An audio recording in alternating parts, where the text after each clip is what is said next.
Bonjour François, Bonjour Marie-Christine. j'aimerais que tu nous expliques pour TV Labo pourquoi revenir aujourd'hui sur ce dossier, le dossier Carasso qui n'a pas abouti.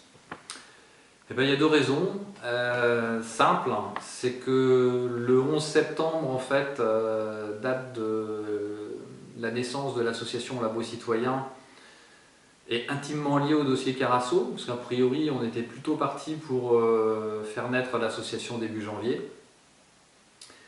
Et puis la deuxième raison, c'est que on souhaitait faire un retour sur expérience de ce dossier pour apprendre de nos erreurs, savoir ce qui s'est passé, pourquoi ça n'a pas abouti, comprendre. Alors c'est toujours bien de le faire avec un peu de recul plutôt que de le faire à chaud, en espérant que demain, voilà, on soit capable d'aller plus facilement vers le succès pour faire profiter l'île d'Oléron voilà, de ce que peut apporter ce type de dossier lorsqu'il aboutit. Mais au fond, la fondation Carasso, c'est quoi?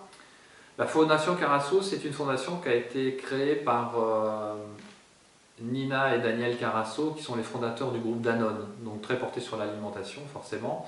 Donc ils font des appels à projets à la fois en France et en Espagne sur deux thématiques principales qui sont l'alimentation durable et l'art citoyen. Et c'était deux personnes très férues d'art. Et bien sûr, comme ils avaient un groupe alimentaire, ils étaient très sensibles à l'alimentation durable dans le monde. Ils sont très impliqués dans le climat, dans voilà, toute la biodiversité, les écosystèmes, etc. Donc c'est un groupe qui, de ce côté-là, fait des appels à projets une fois par an dans le domaine de l'alimentation durable. Et je pense qu'ils sont arrivés à Dolus parce que Grégory Jean les connaissait, ayant mené en fait une politique qui allait dans le sens de ce qu'ils apprécient. Je pense à la cantine bio, je pense à tout ce qui s'est fait à la Caïtière, les jardins partagés et autres. Voilà, ça rentrait bien dans leur scope. Et Grégory en fait a été appelé à être membre du jury sur des dossiers historiquement. Donc il était connu, du coup, lorsqu'ils ont envoyé cet appel à projet, ils ont tout de suite pensé à la commune de Dolus et Greg a été sollicité dans ce cadre-là, bien avant en fait, le premier tour des élections.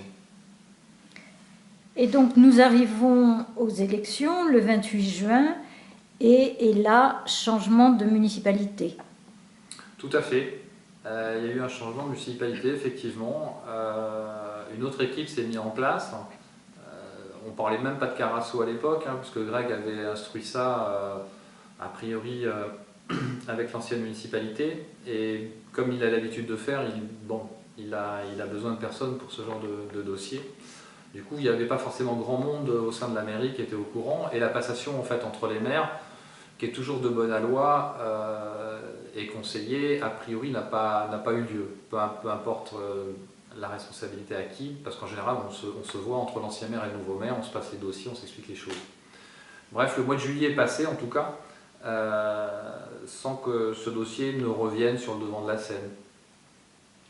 Et puis, au mois d'août, le dossier est revenu, puisque en fait, la commune de Dolus a été retenue, présélectionnée. Il faut dire que la Fondation Carasso avait à cœur, on l'a très vite compris au travers des entretiens qu'on a pu avoir par la suite et pendant le dossier avec Delphine Ducœur-Joly, qui était chargée du côté fondation, qui était notre interlocutrice. Ils avaient vraiment à cœur de faire aboutir ce dossier et de nous sélectionner et de retenir la commune de Dolus pour aller plus loin. Alors il y avait un enjeu financier qui est quand même pas négligeable, puisqu'il y avait en fait 30 000 € de versés pour le fonctionnement du projet sur 3 ans. Donc ça fait 3 fois 90 000 €. Il y avait 50 000 € également d'investissement qui était budgété, donné par la fondation sur 3 ans également. Donc grosso modo, on était autour de 270-300 000 € pour ce dossier. Donc je crois que la première communication que Greg fait officiellement sur ce dossier, elle date du 17 août. On a fini par retrouver, où il informe en fait le CCAS de la commune de Dolus et puis un certain nombre d'autres intervenants sur l'existence du dossier et la nécessité, effectivement, comme on a été retenu, on a été présélectionné, de bien vouloir aller plus loin et continuer. Il donne donc les codes le login, le mot de passe qui est Caetière 1750 dans un mail qu'on a ici et qu'on pourra, voilà, à qui le souhaite, mettre en copie.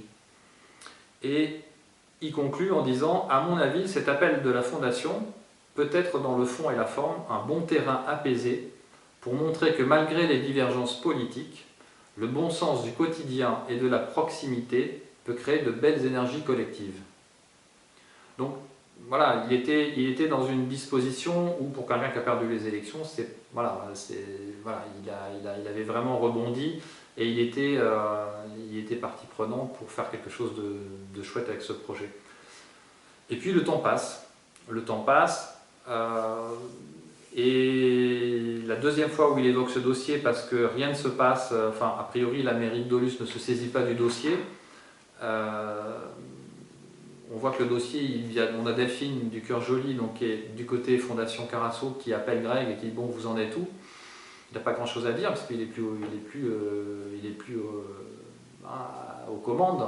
Donc il en fait état le 4 septembre à la communauté de communes lors de la commission agricole en présence d'élus de Dolusse où il rappelle l'importance du projet, l'enjeu financier.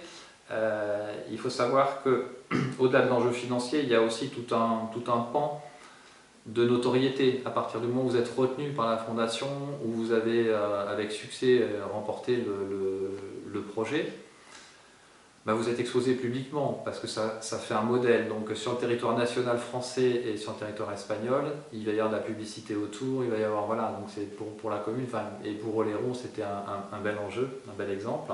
Et vous avez des associations qui à la Caetière étaient présentes et qui étaient partie prenante du dossier. Vous aviez Un Plus Bio, qui est une association loi 1901, vous aviez Champ du Partage, qui est une SCIC, vous aviez Hommes et Savoir, qui est une SAS, vous avez Mangeons Bio Ensemble, qui est une SCIC, vous aviez le GAEC du Bois de la Lande, vous aviez les Jardins de la Caetière, qui est une asso, et Entraide Oléron, qui est une association loi 1901. Donc voilà, tout ce collectif avait bien envie que tout ça aboutisse. Et puis il y a des échanges qui sont entre la communauté de communes s'intéresse fortement au dossier et partie prenante, se dit qu'il faut le faire aboutir. Il y a des échanges, ils voulaient en fait faire un copier-coller du plan alimentaire territorial, mais ça ne correspond pas du tout à l'éthique dans laquelle la Fondation fait cet appel à projet. Du coup, il y a des échanges un petit peu épineux, un petit peu houleux, et finalement, Grégory reste dans son coin, les élus dans leur coin aussi. Et le 11 septembre, Grégory m'appelle et me dit « François, écoute, il faut déposer ce dossier, on va le perdre. » On est le 11 septembre, il fallait le déposer avant le 11 septembre minuit. Nous, l'association, elle n'est pas déposée, tout est prêt, hein, mais on réfléchit encore, on était plus parti sur un échéancier au mois de janvier pour déposer les statuts. Bah, finalement, on va déposer les statuts ce jour-là pour se substituer en fait et porter le dossier. Avec une grosse interrogation, une grosse inquiétude, c'est que le foncier de la Caetière sur lequel repose le dossier, on ne le maîtrise pas. Il appartient à la mairie de Dolusse et on peut être expulsé du jour au lendemain. Donc enfin, voilà, nous on a une épée de Damoclès au-dessus de la tête qui nous fait pas plaisir. Mais bon, on ne peut pas laisser passer l'opportunité, on se dit que on verra comment ça évolue par la suite. Et puis voilà, on répond au dossier, à minuit les statuts sont déposés, enfin un petit peu avant, le dossier est parti, et on attend, c'est le week-end. Et donc le projet est maintenant lancé, il va falloir arbitrer. Il va falloir arbitrer parce qu'effectivement, le lundi suivant, donc le 14, c'est ça, hein, samedi 12, dimanche 13, lundi 14, on a un coup de fil de Delphine du Cœur Joli et un email derrière qui nous explique que ils ont bien reçu nos éléments, mais qu'il y a 2 candidats sur Oléron. Donc il va falloir arbitrer, c'est pas possible.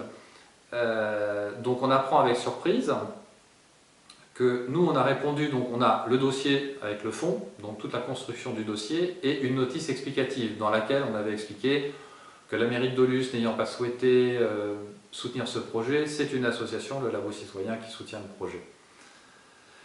Et ils ont reçu une notice, alors pas un dossier, mais une notice explicative, donc une deuxième candidature en fait, de la communauté de communes de l'île d'Oléron, qui répond en lieu et place pour le compte de la mairie de Dolusse, en disant que sur le fond du dossier, il ne change rien, mais qui souhaite que la gouvernance soit portée par la mairie de Dolusse, qui finalement accepte. Nous, on est à la fois inquiet et ravi. Ravi parce que si c'est la mairie de Dolusse qui porte, tant mieux. Et puis inquiet parce que finalement, on s'est quand même substitué à une mairie. C'est pas forcément tout clean, en termes de montage juridique en tout cas. Là-dessus, on est contacté par Jean-Michel Clerget, qui souhaite nous rencontrer dans le cadre de ce dossier à la mairie de Dolusse pour voir si effectivement on est OK pour lâcher la gouvernance et clarifier cet imbroglio. Bon, forcément on y va, ravi. On rencontre M. Clerget, tout se passe bien. Il nous demande en fait de nous assurer, comme il l'a écrit, que l'ensemble du collectif associatif de la Cahetière veut bien travailler avec la mairie de Dolusse et soutient positivement la candidature. Ne va pas changer en fait de monture. Et bien entendu, nous on est ravis, les associations sont ravies. On se dit non, ça reprend en fait le sens de ce que Grégory Jean avait exprimé dans son mail du 17 août lorsqu'il en parlait. C'est un formidable moyen d'enfin enterrer entre guillemets la hache de guerre de la campagne électorale pour arriver à construire quelque chose de chouette sur la Cahetière et de faire de transformer les choses positivement. Donc on ressort de l'entretien avec M. Clerget, ravi, puisque sur le fond, il n'y avait aucune discussion, et sur la forme, on lâchait la gouvernance, ravi que le foncier soit sécurisé et que le projet puisse aboutir. On a passé un week-end, mais enthousiasme, ravi, en se disant, voilà, on était quasiment à 99,9% sûr d'être retenu, parce que depuis le temps que la Fondation courtisait la mairie de Dolusse, voilà, pour nous c'était gagné et c'était chouette, ça faisait démarrer les choses, et ça réconciliait tout le monde, donc c'était formidable. Et donc, après ce fort enthousiasme du week-end, la déception? On a pris une douche froide le lundi, parce qu'on a eu un appel de Delphine du Cœur Joli, donc notre correspondante à la Fondation Carasso, enfin la correspondante de tout le monde, qui nous dit qu'il y avait un gros souci parce que la réponse qui était portée par la mairie de Dolusse, on a appris par la suite qu'elle avait été portée uniquement par son maire, M. Thibaut Breshkov, qui, pour des raisons qui lui appartiennent, ne souhaitait pas donner suite au dossier, le dénoncer et expliquer que finalement, si les fonds étaient attribués à la commune de Dolusse, ils seraient distribués à des associations qui œuvrent pour la faim dans le monde. Donc rien à voir avec la thématique. Bref, le dossier était Rejeté. Rejeté, mort. Et on ne voulait pas rester là-dessus, on s'est dit mais c'est pas possible, qu'est-ce qui s'est passé? Donc on a été écouter d'abord les explications de M. Clerget, à qui on a demandé un rendez-vous, qui nous a, en toute transparence, et je l'en remercie, nous a expliqué que il avait été comme nous, enfin pas comme nous, mais en tout cas comme la Fondation, puisque nous, on n'était pas en copie, le labo citoyen, de la réponse, du mail en fait, de M. Breshkov. Mais M. Clerget l'a découvert aussi, a découvert ce mail, et il nous a assuré que pourtant il avait transmis tout l'enthousiasme qu'on avait, le côté positif, enfin bref. Donc c'est une décision qui venait du maire, et pas de ses équipes, c'est ce qu'on en a compris. Du coup, on a demandé à rencontrer le maire. On avait dans le même temps interpellé aussi le président de la communauté de communes, M. Michel Parent, mais qui est resté silencieux, qui n'a pas bougé.